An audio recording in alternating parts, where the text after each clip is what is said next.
killer Ted Bundy. Remember Ted Bundy?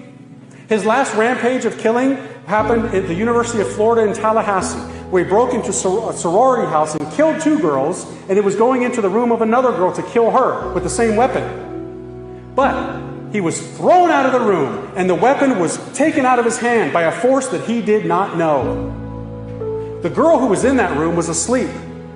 When the police showed up, that girl was in a catatonic state. She didn't even want to talk. She said, "I'm not talking to anybody but a priest. Get me a priest." A priest came. She told the priest that before she had gone off to college, she told her mother, she promised her mother, that she would pray the rosary every night before she went to bed as protection during her time in college.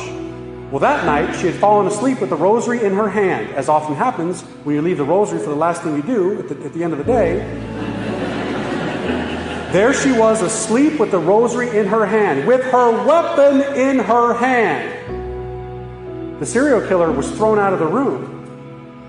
Years later, Ted Bundy was on death row, and he asked to talk to a priest. Guess which priest came? The same priest that had talked to that girl that night in 1978. And Ted Bundy told the priest something. He said, "I don't know how to explain something that happened in Tallahassee. When I was there, I had killed several girls, and I went to the room of another girl, and I could not go into that room, and a mysterious force threw me out of the room, and my knife came out of my hand, and I had no explanation." The priest said, "I do. I talked to that girl that night, and she told me that she had made a promise to her mother to pray the rosary every night. The rosary repelled you from the room." That's a true story, my friends. You can read this. You can look it up.